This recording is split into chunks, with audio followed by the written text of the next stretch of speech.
Bienvenidos a Frecuencia de Cambio, un espacio para la excelencia física, mental y espiritual, con la conducción de Jorge Scalpelo.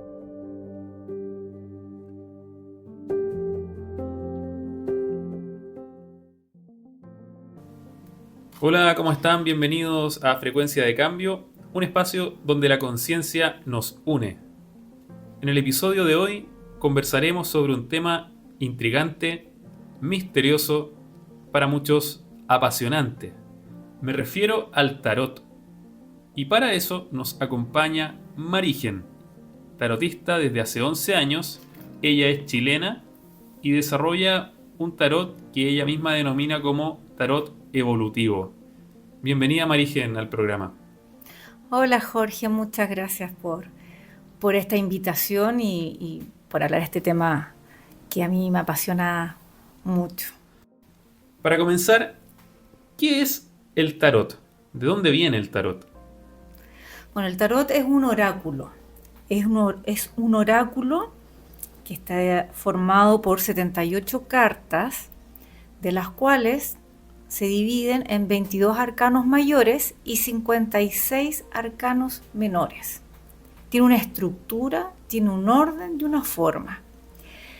Los arcanos menores, a su vez, se subdividen en 40 arcanos, que serían los palos, que conocemos como las copas, los bastos, los oros y las espadas, y los 16 arcanos de la corte, que es lo que la gente muchas veces ve en las figuras como los reyes, los pajes, los caballeros. ¿Qué significa la palabra tarot? Tiene distintos significados dependiendo un poco del origen del tarot, porque en sí no se sabe muy bien el origen preciso del tarot. Algunos dicen que llegó del Medio Oriente a Europa, específicamente a Italia, donde había un río que se llamaba Taro en ese sector. Otros que vienen de la Cábala, de la Torá, de ahí viene su nombre Tarot, y otros comentan que vienen del antiguo del antiguo Egipto, donde la palabra se divide en Tar, que significa camino, y Ros, que significa real, o sea, camino real. Pero en sí, los orígenes exactos no se conocen. Unos le llaman tarot, taroco, taro, en fin. Oye, ¿y cómo llega esto a tu vida? Llega el tarot muy pequeña, siendo muy niña. Yo me gustaba mucho jugar con el naipe inglés que todo el mundo conocemos, con el cual jugamos carioca. Y este naipe tiene justamente los arcanos de la corte, que son los reyes y las reinas. Un dato muy importante, que todos los juegos de naipes que nosotros conocemos, como el carioca, como el póker, como por ejemplo la escoba, vienen del tarot.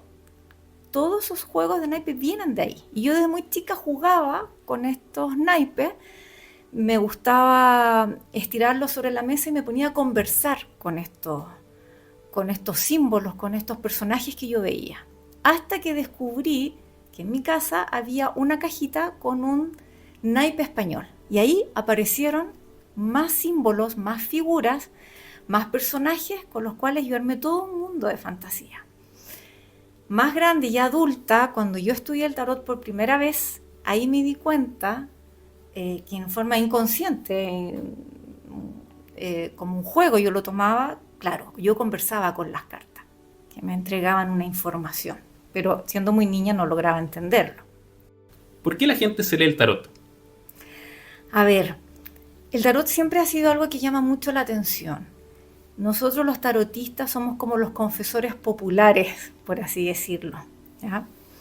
El tarot es una gran ayuda, es una herramienta, porque una persona que acude a leerse el tarot es una persona que está en una situación quizás un poco vulnerable, en que no sabe realmente qué decisión tomar o no comprende, no entiende el proceso por el cual está pasando y necesita encontrar una respuesta a aquello. Entonces, las personas acuden a un tarotista para que les ayude a comprender esta situación, digamos, o estas experiencias. ¿Y qué pasa ahí? Está el tarotista enfrente del consultante, en medio de estas 78 cartas. ¿Qué ocurre cuando se lee el tarot? ¿Qué tiene de especial más allá de hacer una selección azarosa de cartas? A ver, sucede algo muy especial en una lectura de tarot. El tarot es el lenguaje del inconsciente, no es algo que se pueda comprender con la razón.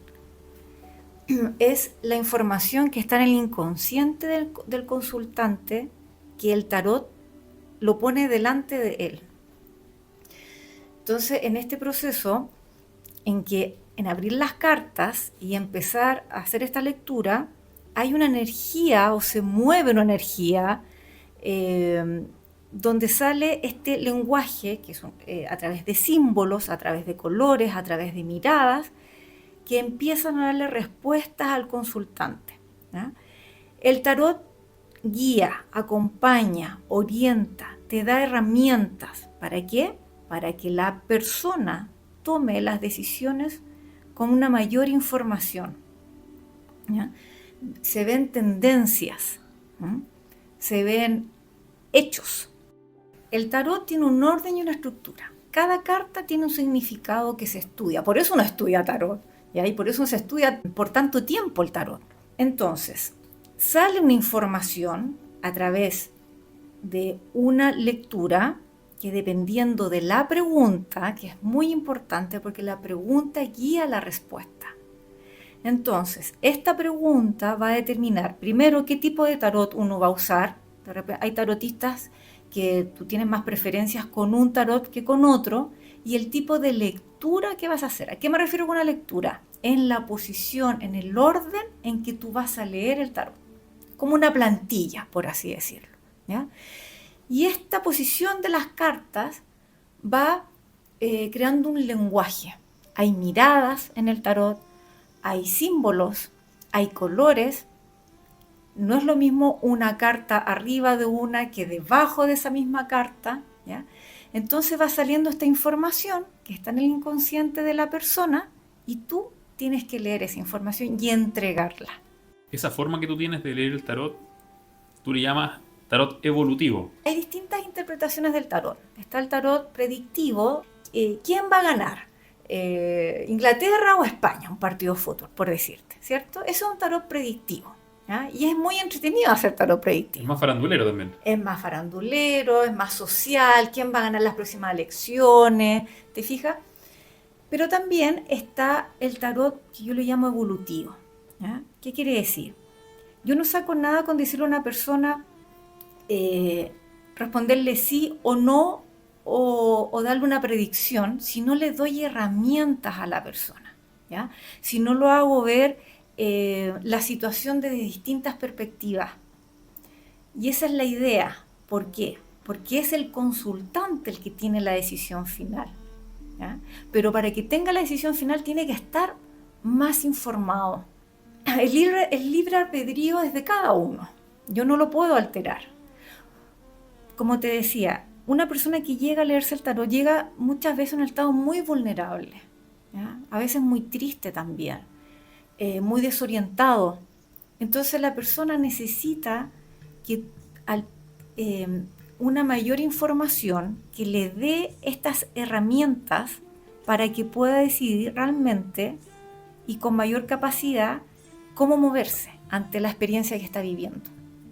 ¿Te fijas?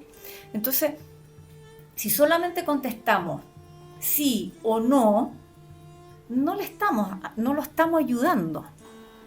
¿Te fijas? Y ayudarlos a entender por qué llegó a esa experiencia, por qué está viviendo esa situación. Esta forma evolutiva de hacer una lectura de tarot va hacia el poder interior. O sea, en el fondo es empoderar a la persona. Empoderar a la persona y siempre respetando el libre albedrío de ella. Eso es clave. Y eso toca con un tema muy importante que es la ética. Cuando el consultante puede ver ciertas señales de que a lo mejor algún tarotista busca someterte más que ayudarte a empoderarte a ti mismo. Claro, por ejemplo, mira, es muy común, yo creo que todos hemos caminado por la calle y hemos visto estos letreros pegados, señora Juanita, no sé, tarot y amarres, 100%, Se hace todo tipo de se hace trabajos. todo tipo de trabajo, en fin. Entonces llega esta persona que está buscando explicaciones, está buscando respuestas ante la experiencia que está viviendo, en un estado muy vulnerable muchas veces, como te decía. Entonces, ¿qué es lo que pasa? Lo primero que hace ese tarotista es meterte miedo. Lo primero que va a hacer, ¿ya? Es lo que nosotros llamamos los chantas en este medio, que hay que tener mucho cuidado, porque hay mucho, como decimos aquí en Chile, mucho chanta en esto. ¿Ya? Pero tal vez más allá de chanta, esto es algo que tú puedes recorrerlo en luz o en sombra. Exactamente. Porque a lo mejor sí tiene una capacidad desarrollada, pero a lo mejor estás jugando con el lado oscuro. Exacto. Hay personas que tienen mucho conocimiento de esto, mucho, y lo puede usar para hacer el mal. Trabajan, yo te diría más bien en oscuridad. ¿Y cómo lo hacen? Metiéndole miedo a la persona. ¿Ya? Por ejemplo, Haciéndola dependiente del tarotista, o sea, que cada decisión que la persona tome en su vida le vaya a consultar primero al tarotista. ¿Y dónde queda el poder personal de la persona? Prácticamente se lo anulan. Y cada trabajo, y cada lectura, y cada cosa es sacarle cada vez más plata.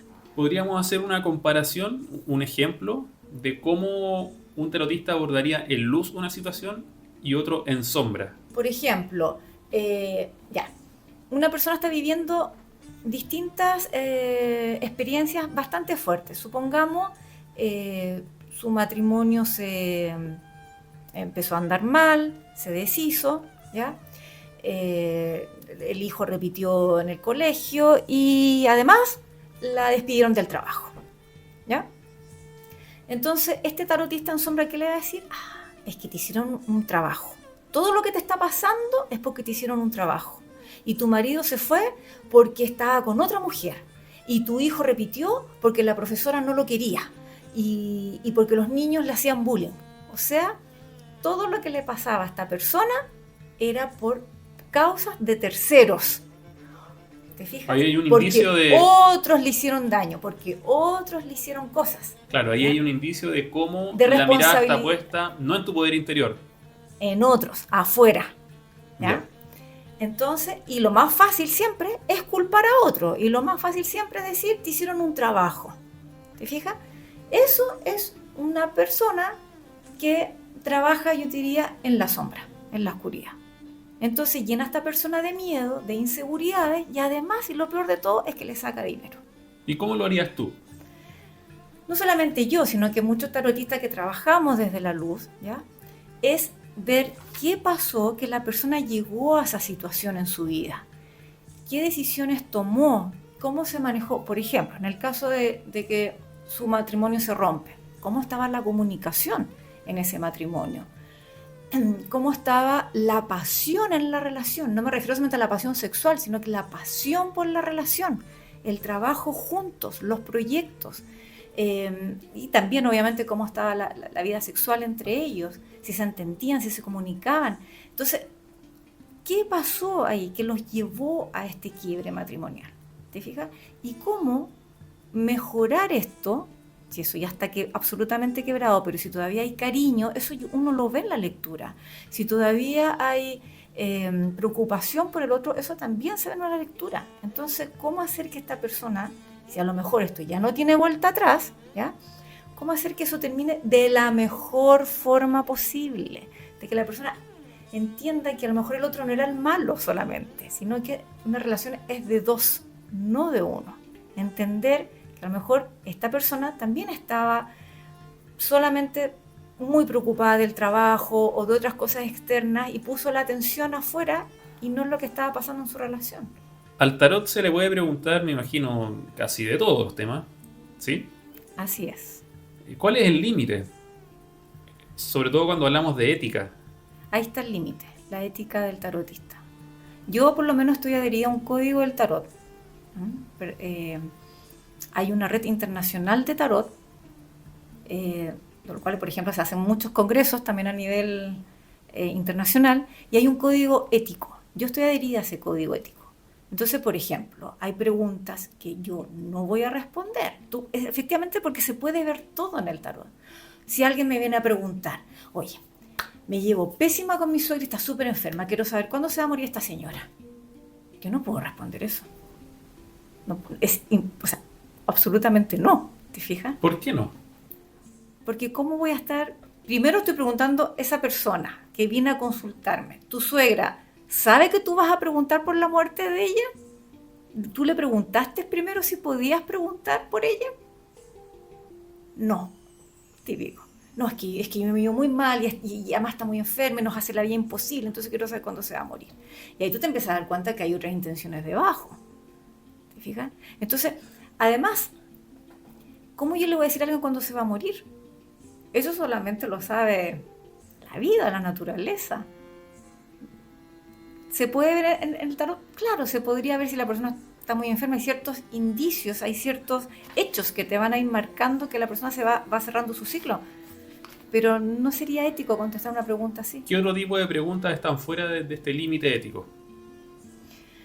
Yo en lo personal, no contesto temas, por ejemplo, relacionados a embarazos. ¿Ya? ¿Por qué? Porque, por ejemplo, llega una pareja, porque esta pregunta viene de hombres o de mujeres. Mira, estamos tratando de embarazarnos, nos ha costado mucho, todo. Entonces, imagínate, yo le contesto y el tarot me muestra que a lo mejor sí se van a embarazar, pero les va a costar mucho. ¿Ya? Va a ser difícil, van a tener que acudir a tratamientos, pero va a estar difícil. Y imagínate, yo no utilizo una entonación adecuada para contestar esa pregunta, ¿ya? Esa persona yo la puedo absolutamente limitar porque el poder de la mente es demasiado fuerte, demasiado fuerte. Imagínate, ellos quieren embarazarse ahora ya, en el primer semestre, y yo veo que el tarot me dice que no va a ser ahora, a lo mejor va a ser como en 2 años más, ¿te fijas? Y esa persona se bloquea, absolutamente se puede bloquear si no está preparada para recibir la respuesta que no quiere escuchar. Ahora convengamos también que no es algo concluyente el tarot, sino que es cómo se aspecta en algún momento particular del tiempo cierta situación. Exacto, porque no existe el tiempo.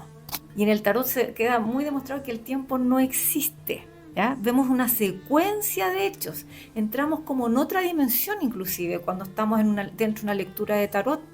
El tiempo se pasa volando.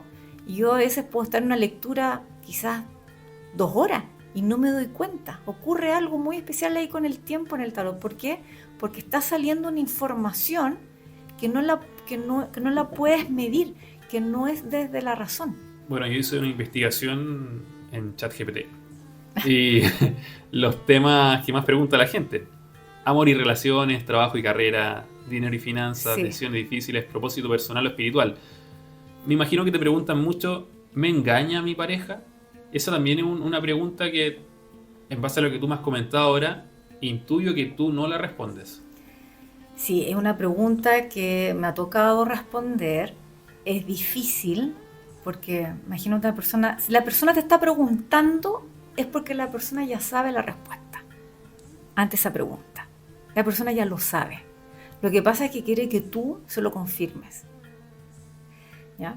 Entonces, hay que ver en el fondo qué está pasando en esa relación en vez de llegar y contestar. Por ejemplo, ¿qué haría un tarotista quizás en sombra o con no mucha experiencia, por así decirlo, ¿ya? Porque a lo mejor un tarotista con la mejor de la intención sí le va a querer contestar esa pregunta a la persona, pero a lo mejor va a llegar y le va a decir, sí, te está engañando. Y te está engañando hace tiempo. ¿Qué va a pasar con esa persona cuando salga de la consulta? ¿Qué va a hacer? Tú nunca sabes cómo esa persona puede reaccionar. Esa persona puede pescar una pistola y llegar a matar a su pareja. ¿No? Y ahí también hay otro tema importante, que cómo te cuidas tú como tarotista, o cómo se cuida el tarotista, porque tú también puedes activar una consecuencia no tan buena y te echáis un karma encima. Exacto, voy a cargar con una culpa que prácticamente gratis. Entonces, en vez de decir, si el tarot me está mostrando que hay terceras personas involucradas, bueno, ¿qué es lo que hago? Ver qué pasó en esa relación de pareja que ella en este momento está pensando, está sintiendo o está creyendo que su pareja tiene otra persona, ¿ya? Y fíjate que también me ha pasado en algunas consultas que la persona me asegura que tiene a alguien y el tarot no me muestra a ninguna otra persona, sino que me muestra que por la pareja por la cual está consultando está tan enfocado en otros temas, por ejemplo en el trabajo, y tiene tantos problemas en el trabajo que no sabe cómo comunicarle eso a su pareja. Y su pareja piensa que él está con otra. Pero en ese y caso, esos son problemas de comunicación en la pareja. Y claro, eso se ve en la lectura, por ejemplo. Entonces, ahí yo tengo que empezar a orientar a la persona. ¿Qué está pasando en tu relación que ustedes no se están comunicando? Que no están teniendo conversaciones difíciles, conversaciones complicadas que hay que tener en una relación. Que tú estás pensando que tu pareja tiene otra. claro, y eso es una respuesta evolutiva, que no te entrega Y una así vemos respuesta concluyente en una eso, bandeja, sino que te invita a hacer una ver y a tarea. reflexionar y ver qué te llevó a esta situación. Oye, yo recién te decía lo que decía el ChatGPT en cuanto a lo que las personas más preguntan, pero te pregunto a ti, ¿qué es lo que más consultan la gente? El amor, sí o sí. Por ejemplo, si la persona está sola, ¿cuándo voy a encontrar pareja? Entonces, a ello le pregunto, ¿desde cuándo estás solo o sola? Entonces, primero veo por qué la persona está sola, qué busca en una relación. Y obviamente, después de esos análisis, bueno, ahí vemos recién si se aspecta a alguien en el camino a esta persona. Pero llegar y responderle, sí, viene alguien, es siempre bueno ir un poquito más allá. Bueno, ¿por qué estás sola? De repente hay gente que te dice, no, llevo solo hace 4 o 5 años. ¿Por qué? ¿Es una soledad autoimpuesta? ¿Estás solo o estás en soledad? Que son dos cosas distintas, ¿te fijas? Y ahí hay que empezar a ver qué pasó, qué información aún tienes guardada, qué no has podido superar, qué tienes que desbloquear, qué tienes que trabajar en ti, ¿ya? O cómo tienes que salir un poco a mostrarte, ¿ya? Sí, esa pregunta viene mucho. O eso es cuando alguien está solo. Y cuando alguien está en pareja, también cómo va evolucionando la relación, pucha, estamos con estos problemas, y ya está muy concentrado en los hijos, o el típico está muy concentrado en el trabajo. Esas son preguntas que salen mucho. También las preguntas del mundo laboral, sobre todo en estos últimos tiempos. Es lo que yo más veo, temas laborales. Gente que está sin trabajo, cómo encontrar trabajo, porque muchas personas están bloqueadas, vivieron situaciones súper fuertes en trabajos anteriores y quedan como bloqueados y les cuesta encontrar nuevos trabajos, ¿ya? Vivieron situaciones y lo tienen muy oculto, ¿eh? Muy oculto. Y generalmente muchas mujeres preguntan por sus maridos, ¿ya? En el tema laboral, que no logran encontrar trabajo y a veces están bloqueados por ciertas situaciones y ellas no se dan cuenta, no lo saben. O típico, una persona que está con trabajo, ¿ya? Y quiere saber cómo se aspecta el trabajo, por ejemplo, para este segundo semestre, por ejemplo, ¿ya? Cómo me ve mi jefe, si hay posibilidades de ascenso, de cambio, cosas así. Uh-huh. Eso se pregunta mucho. Amor, trabajo, yo te diría que son las preguntas más fuertes. Oye, me imagino que hay distintos perfiles de consultantes. Algunos tal vez entran en lo que es la negación, cuando sí. Se dan cuenta de algo. Cuéntame cómo es ese perfil de los consultantes. Mira, yo creo que esto le pasa no solo a mí, le pasa como a todos los tarotistas. Mira, tienes el cliente frecuente, o sea, el consultante que viene, por ejemplo, todos los años, ya sea cuando empieza el año o en la fecha de su cumpleaños, que ahí es cuando comienza el año cada uno, ¿cierto? Para ver cómo viene el año, cómo se aspecta, en distintas áreas de su vida. Y tiene guardadas algunas preguntitas así de manera especial, ¿ya? Quiero saber qué pasa con esta niña, mira, este proyecto que estoy viendo, quiero comprarme esto, ¿ya? Y tiene ahí su listita, perfecto. Tienes el consultante que llega por una situación en particular que lo está agobiando, una experiencia quizás no grata que está viviendo. ¿Te fijas? Esas son las personas que llegan muy vulnerables y que llegan buscando respuestas para entender lo que están viviendo. Como también tienes consultantes que no creen en nada de esto, ¿ya? Que solamente vienen para saber, a ver, ¿qué tanto sabe la bruja? Como te dicen, ¿qué tanto sabe la bruja? Y están sentados con cara de póker toda la consulta, completa. No se les mueve pero ni una ceja, ¿ya?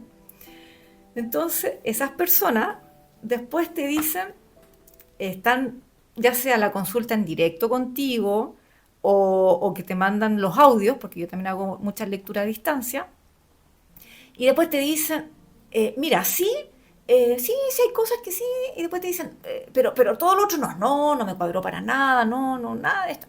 Ya, yo digo, no, ya, ok, bueno. Y pasa el tiempo y vuelven. O pasa el tiempo y te dicen, oye, ¿sabes qué? Tenías razón. Entonces, claro, al principio la persona, ¿qué es lo que pasa? Que muchos llegan para escuchar lo que quieren escuchar. Tienes ese otro consultante que viene, es que la otra tarotista no me dijo eso, que van de tarotista en tarotista para escuchar lo que quieren escuchar y no escuchan realmente lo que el tarot les está diciendo. Eso sí existe harto. Uh-huh. ¿Tú te puedes leer el tarot a ti misma? ¿Es recomendable leerse el tarot uno mismo? Se puede, claro que sí, pero eso no es muy recomendable. Depende de la pregunta, ¿ya? ¿Por qué? Sí te puedes leer preguntas, por ejemplo, de tipo de crecimiento personal, ¿ya? Eso sí, preguntas de tipo evolutivo, ¿ya?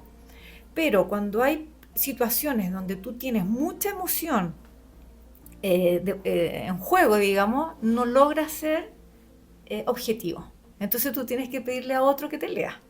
Esto es como los médicos. Los médicos muchas veces no pueden ver a sus padres o a sus hijos porque no logran ser objetivos y pasan muchas cosas por alto y tienen que pedirle a un colega que los vea. Esto es como lo mismo. Oye, hay cartas que dan miedo. Por ejemplo, la carta de la muerte. O el diablo. Que la gente le teme mucho esa carta del diablo. A ver, mira, eso yo te diría que es un poco desde el desconocimiento de lo que es esta herramienta tan linda que es el tarot. Hay cartas que son temidas, claro, pero ¿por qué? Mira, no te podría decir hay cartas buenas y hay cartas malas, ¿ya? La gente cree que hay cartas que son muy malas y cartas que son muy buenas. Todas las cartas, todos estos arquetipos tienen luces y sombras. Va a depender de la pregunta y va a depender de con qué carta se acompaña, por ejemplo, ese diablo, ¿ya?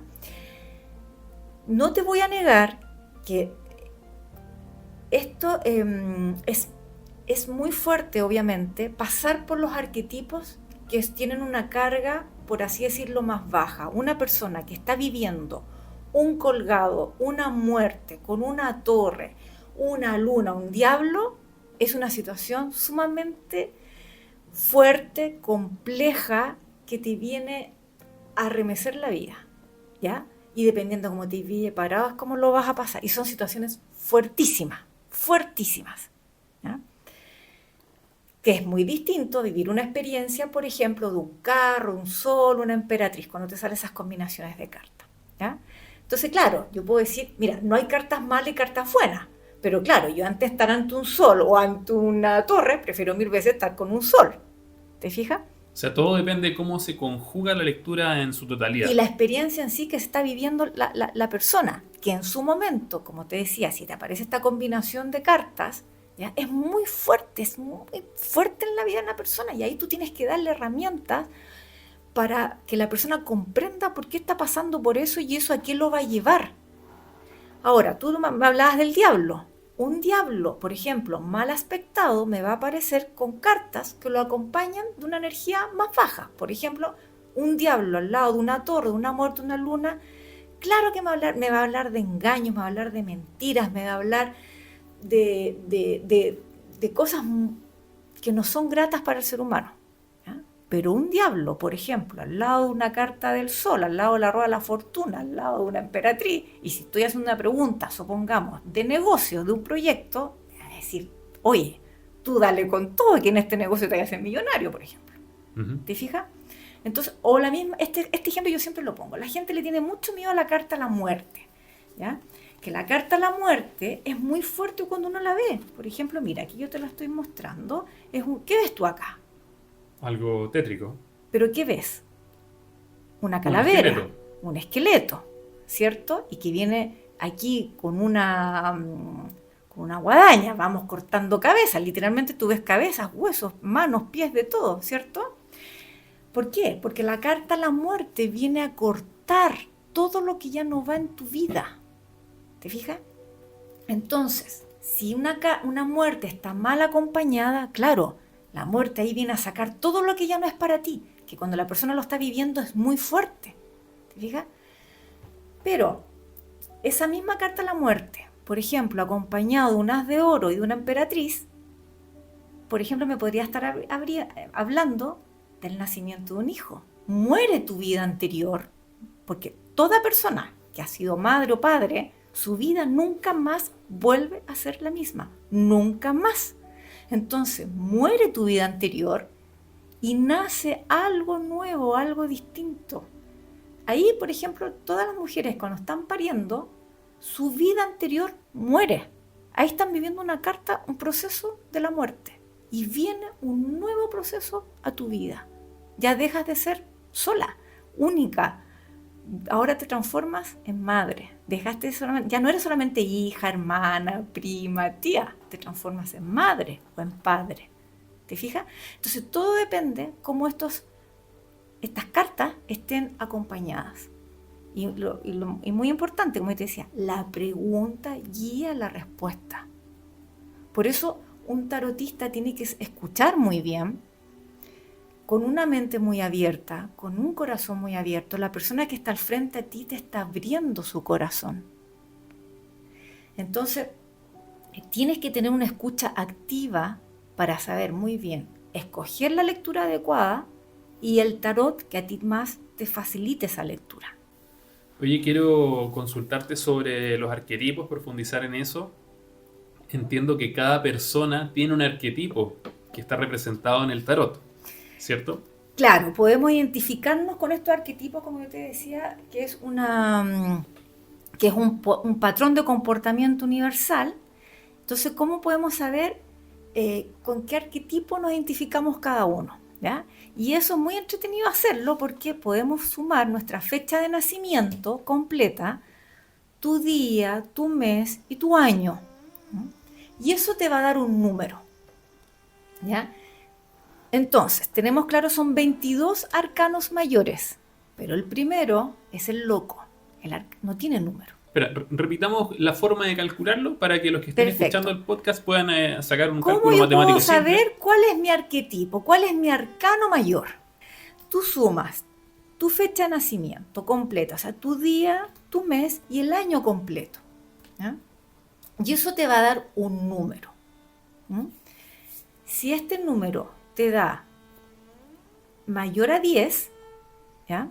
Tienes que considerarlo hasta el número 21. Entonces, la gran mayoría de las personas tenemos el arquetipo primario, ¿ya? Que vendría siendo el arcano del número 1 al 9, ¿ya? Y eso es tu fecha, tu número final que te dio en la fecha de nacimiento. Si te dio un número compuesto, por ejemplo, si te dio 16, si te dio 20 o 14, ¿ya? Mantienes ese número, el 14, y además el 14, 1 más 4 es 5.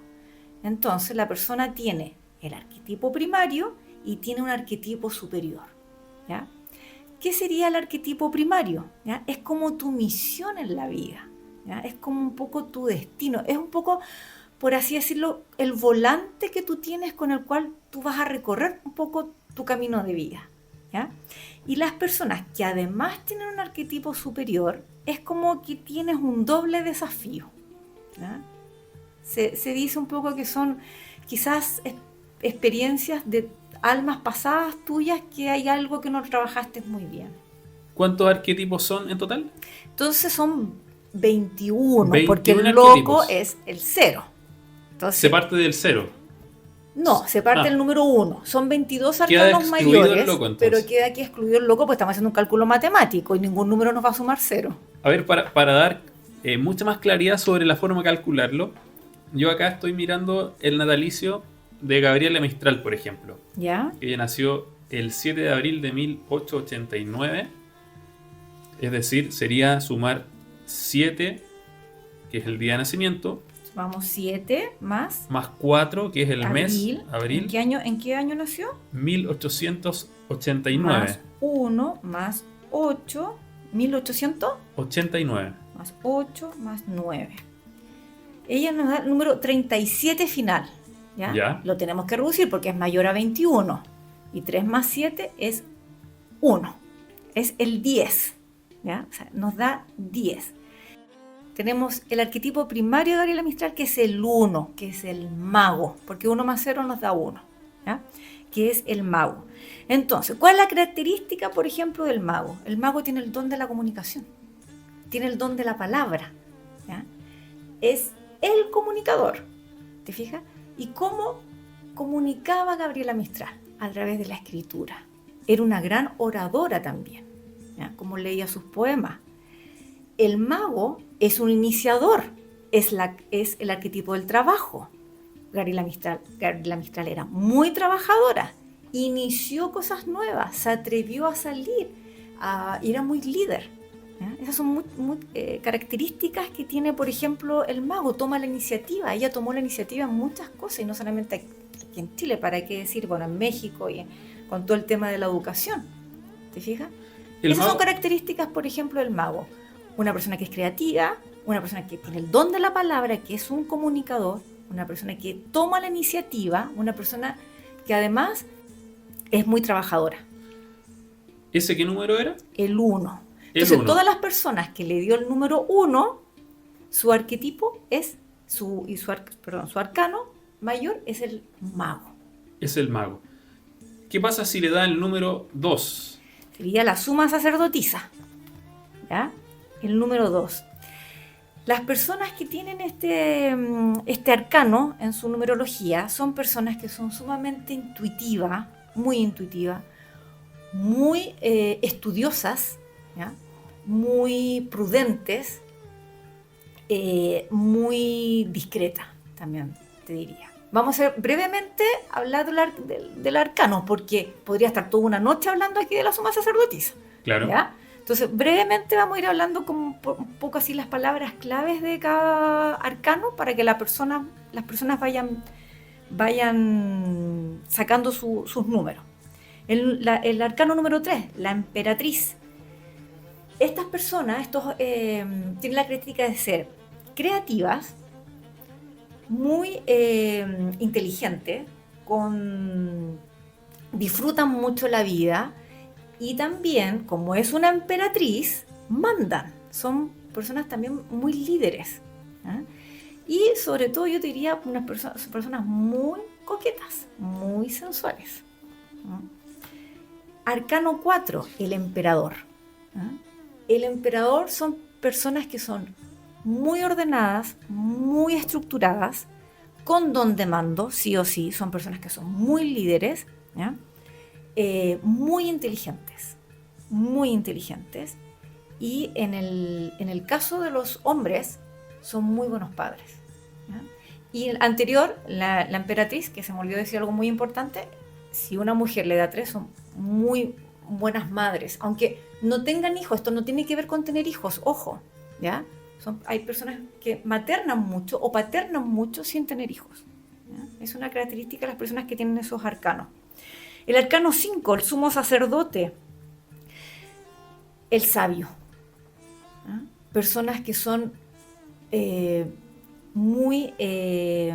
son los grandes maestros. Por ejemplo, un buen profesor, esos profesores que tú dices, este es un maestro, estos profesores que no se te olvidan nunca en la vida, tú les sacas los números y tienen el arquetipo del arcano del sumo sacerdote. ¿Ya? Son personas que también son muy mediadoras, siempre están mediando entre dos conflictos, por ejemplo, o entre dos personas, tratando de llegar a acuerdos, ¿ya? Son buenos consejeros. son muy conservadores también, son personas que son muy conservadoras. ¿Ya? Arcano 6, los enamorados. Son personas que son muy románticas, son personas que son emotivas, son personas que son sensibles, son personas que generalmente eligen lo que les gusta. Arcano 7, el carro. Este es el arcano a mí que más me gusta, pues yo soy el carro. Son personas, el carro, primero son personas que siempre están en movimiento, una de las características, ¿ya? Son personas idealistas, son personas sumamente entusiastas, son personas con objetivos claros. El carro se pone un objetivo entre ceja y ceja y va detrás de ese objetivo, toma las riendas de su vida, ¿ya? Es una de las características que tiene el carro. Son muy líderes también, ¿ya? Generalmente un carro, por ejemplo, el típico presidente de curso, el presidente del centro de alumnos, ese es un carro que anda metido por ahí, ¿ya? Y siempre están ahí como empujando a otros. Arcano 8, la justicia. Este arcano a mí me encanta, ¿eh? Sí. La justicia son personas que son muy racionales, son personas que son muy imparciales, son personas que son justas, ¿ya? Son personas que son muy equilibradas y muy íntegras. Mira, fíjate que yo una vez atendí a una jueza y veo los números y era la justicia. Y era, pero así, tal cual. Arcano 9, el ermitaño. Son personas que son muy tranquilas, muy sabias, muy introvertidas. Son personas que son bien austeras, ¿ya? También son conservadores, como un poco el sumo sacerdote. Y son personas que siempre tienen como una palabra, como que te dejan una enseñanza, así como que dejan la palabra final ahí puesta, ¿ya? Porque son personas que, claro, se han mirado hacia adentro y han hecho un camino, han buscado su luz. Arcano 10, las personas que les dio el número 10, ¿ya? La rueda de la fortuna. Son personas alegres, son personas espontáneas, son personas que siempre están en movimiento, siempre, ¿ya? Pero también lo que tienen estas personas es que es como, por ejemplo, un día están alegres y un día están tristes, ¿ya? Porque la rueda siempre se va moviendo, pues, se mueve de un lado y gira para el otro lado, ¿ya? Hay un poquito, hay que sostener un poquito el eje de la rueda. La fuerza. El arcano 11. La fuerza son personas que generalmente representan a personas que, por ejemplo, tienen mucha inteligencia emocional, ¿ya? Son personas que son fuertes, son personas que no se dejan llevar por sus impulsos, que no llegan y explotan, ¿ya? Son personas que saben contar hasta 10 antes de llegar y actuar, ¿no? Son personas que además tienen como muchos recursos para moverse en la vida. Arcano 12, el colgado. Son personas, este arquetipo nos habla como ejemplo de personas que son súper abnegadas, sumamente sacrificadas. Son personas que se sacrifican por otros, ¿ya? Son personas amables, pero también son personas muy inseguras.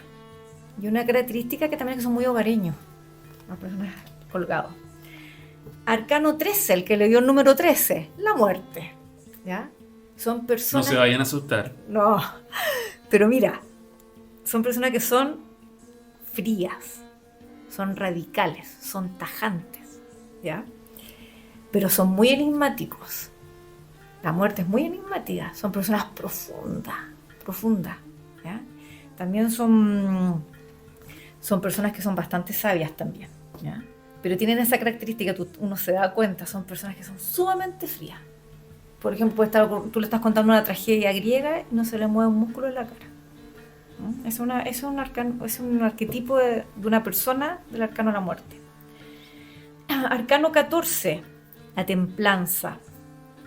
Son personas que son muy fáciles de adaptarse a los cambios, ¿ya? Se adaptan con mucha facilidad. Son buenas comunicadoras, son personas que son muy tolerantes, ¿ya? Son muy solidarias también, ¿ya? Y también muy comunicativas, Pero su característica principal, yo diría, la gente que tiene este número, que es muy fácil adaptarse a los cambios. Una persona que tiene esa. Arcano 15, el diablo. Este arcano a mí me encanta porque son personas que no pasan desapercibidas. Tú ves a un diablo llegar. El diablo es muy astuto. Lo primero, más sabe el diablo por viejo que por diablo, ¿cierto? Son personas muy inteligentes. Son personas que les gusta llamar la atención. Por ejemplo, inclusive hasta su forma de vestir. Son típicos que son cosas brillantes. Muchos, por ejemplo, en las mujeres se ve los brillos, el leopardo, mucha joyería, por ejemplo. ¿Te fijas?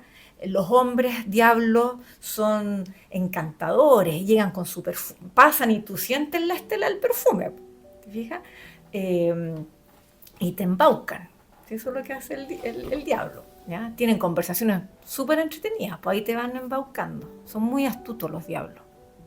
Son entretenidos, además. En una fiesta no pasan desapercibidos. El arcano 16, el arquetipo 16, la torre. A ver, la torre son personas que desbordan energía. ¿Ya? Son personas muy seguros de sí mismos. ¿Ya?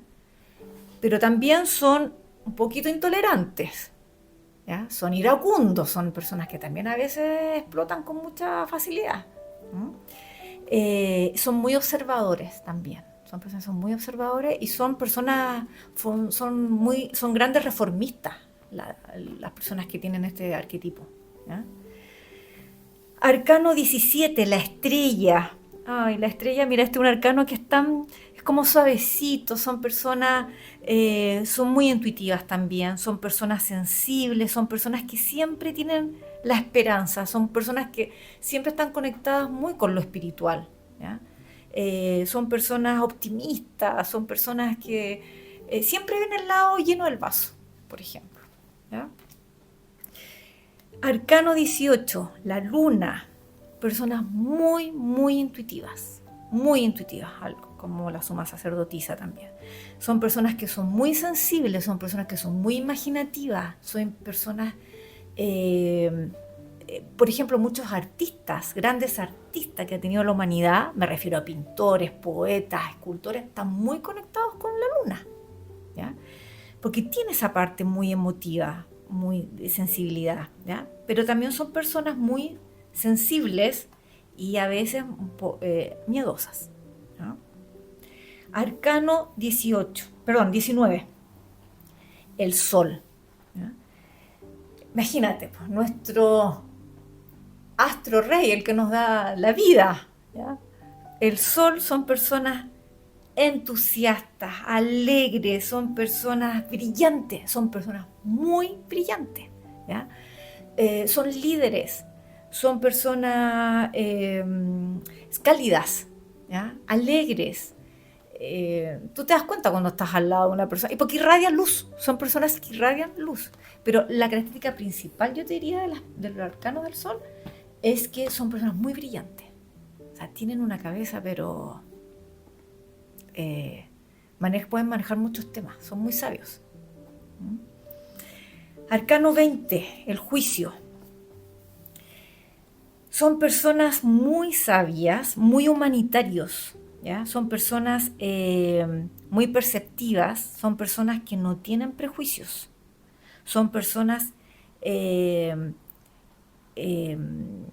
no juzgan, ¿no? Son muy abiertos en ese sentido. Quizás a veces pecan por ingenuos, ¿ya? Hay que tener un poco de ojo ahí, ¿no? Son muy conscientes, son personas y son además muy reflexivas, las personas que dentro de ese arcano. Y por último, el arcano 21, ¿ya? Que es el mundo, son personas que son sumamente íntegras, son personas plenas, son personas con una ética muy alta, son personas sinceras, son personas que son perseverantes, son personas que son pacientes, ¿ya? Y también son personas que como están en una plenitud que te la irradian, ¿ah? Como que también irradian esta luz, digamos. Esas son como un poco las características muy grande, a muy grosso grande, muy resumidamente, porque como te comentaba, yo podría estar toda una noche hablando de un arcano. Esto da como para un episodio aparte. Por supuesto. Para hablar de los arquetipos. Podríamos hablar de los arquetipos de la corte, porque ahí uno va identificando a las personas y su comportamiento. Marigen, estos arquetipos, tú hablas de los arcanos en todos los mazos de tarot, porque entiendo que hay distintos mazos. ¿En todo es lo mismo? Sí, un tarot, para que sea tarot, tiene que tener estas 78 cartas que yo te hablaba en un principio, que está compuesto por estos 22 arcanos mayores, ¿ya? Y por los 56 arcanos menores. Si no tiene 78 cartas, no es tarot. Inclusive se han encontrado, porque como no se sabe muy bien los orígenes precisos, y hay unos tarot muy antiguos, los primeros mazos, digamos, de estos tarot, entre comillas, que se han ido encontrando, algunos tienen 16 cartas, 50 cartas, entonces, pero no podríamos decir que son realmente tarot. Podríamos decir que son oráculos, los cuales la gente los consultaba, ¿ya?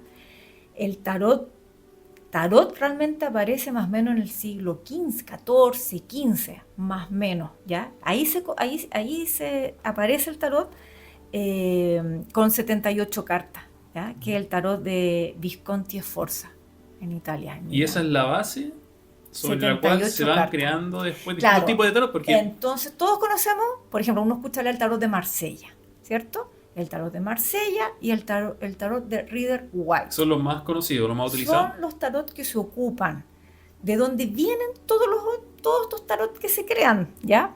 El tarot de Marsella, ¿qué es lo que pasa? Tiene estos 22 arcanos mayores, ¿ya? Y los arcanos menores son espadas, son bastos, son copas, pero no son muy fáciles de leer los arcanos menores del tarot de Marsella, ¿ya? Los arcanos mayores son fabulosos porque tienen los colores puros. Imagínate, de la época que te estoy hablando, el tarot de Marsella aparece más o menos también, se calcula más o menos siglo XIV, siglo XV. Entonces, donde no existía la variedad de colores que hay ahora. Pero a fines del siglo de 1800 había una orden hermética que se llamaba la Golden Dawn, donde habían dos personas en esa orden, que era Pamela Colman y Arthur White, ¿ya? Y ellos crean este tarot que se llama el tarot de Rider White Smith, que yo nombro a Pamela Colman Smith porque ella es la que dibuja este tarot. Entonces, ¿qué es lo que hacen ellos? Ordenan un poco el tarot y le dan una simbología que es más fácil de leer. Entonces aparecen estos arcanos menores, ¿ya? Donde es mucho más fácil leer las espadas con los bastos. A mí en lo personal, el tarot de Marsella, me encantan los arcanos mayores, pero los menores se me confunden. No logro leerlos rápidamente. En cambio, el tarot de Rider, sí. Y generalmente todos estudiamos, las personas cuando estudiamos el tarot, estudiamos el tarot de Marsella y el tarot de Rider White Smith. Y tú ves cuáles utilizas. Hay muchos tarot, el tarot de los ángeles, el tarot de las hadas, el tarot de los gatos, de los perros, todos están basados en Marsella y en el Rider White Smith. ¿Qué es lo que te va aportando cada tarot? Todos tienen la justicia, el ermitaño, el as de oro, el as de espada, todos lo tienen. Y los arcanos de la corte te van aportando simbología, te van aportando miradas, te van aportando colores, los cielos, los pisos, todo es lenguaje. El tarot es un lenguaje visual. Y hay algunos muy simpáticos. Por ejemplo, veo acá entre los mazos que tienes tú el tarot de Chile, el tarot de Condorito. El tarot de Condorito, mira, el año pasado en el congreso de tarot que se hace en Chile, todos los años se hace un congreso de tarot, Chile está dentro de una red internacional de tarot, ¿ya? Y el tarot en Chile se hace por ahí por el mes de octubre. Entonces, en este congreso del año pasado, una de las ponencias que hubo fue la presentación del tarot de Condorito. Y también, si tú lo revisas, está hecho con los personajes de la historieta de Condorito, que fue autorizado por los que dibujan a Condorito, digamos, ¿ya? Tienen los derechos, y toma todos estos arcanos que nosotros recién revisamos, ¿ya? Con las caricaturas. ¿Uno puede hacer una lectura con el tarot de Condorito? Claro que lo puedes hacer. Y es muy divertido porque te va sumando simbología y cosas. Se han creado muchos tarot, como te decía, el tarot de los gatos, ese otro que yo tengo que es el tarot de Chile. Te fijas donde aparecen personajes muy, muy entretenidos. ¿Cómo cuáles? A ver. Por ejemplo, tiene personajes de la sociedad y personajes de la política. Michelle Bachelet está representada como la emperatriz, Piñera como un rey de oro, Pinochet como el diablo. ¿Te fijas? Entonces es muy divertido el tarot de Chile. Y así hay muchos tarot, muchos. Muy divertido y muy interesante también como ha sido esta conversación, esta entrevista, Marigen. Estamos llegando al final de este episodio, pero no antes de preguntarte cómo te pueden contactar a ti. Los que te han escuchado hoy se preguntan quién es Marigen, dónde está, cómo sé más de ella, de lo que ella hace con las cartas. Yo entiendo que tú no te dedicas 100% a esto. Exacto, sí, yo en mi día a día yo trabajo en otra cosa, ¿ya? Y dejo el tarot, las consultas, digamos, me voy haciendo un tiempito, digamos, entre medio para hacer mis lecturas. Me pueden encontrar en mi Instagram, que se llama Marigen Tarot y Número. Marigen tal cual como lo escuchan, con G. Marigen Tarot y Número. M-A-R-I-G-E-N. Marigen Tarot y Número. Bien. Muchas gracias, Marigen. Muchas gracias a ti por darme este espacio para que la gente conozca más el tarot, le pierda el miedo al tarot que algunos le tienen, que creen que es una cosa demoníaca y no es así. El tarot es una tremenda herramienta, es un libro de la vida maravilloso que yo siempre aconsejo que si te llama la atención, estúdialo, no solamente para andar haciendo lecturas, sino que es un tremendo estudio de autoconocimiento. Bien, y a los auditores, auditoras, muchas gracias por escuchar el programa y los invito también a seguirnos en nuestras redes sociales para que nos apoyen a través de esa vía. Estamos en Instagram principalmente, tenemos Facebook, LinkedIn también, todos invitados a sumarse a la comunidad del cambio. Que estén muy bien y nos encontramos en un próximo episodio.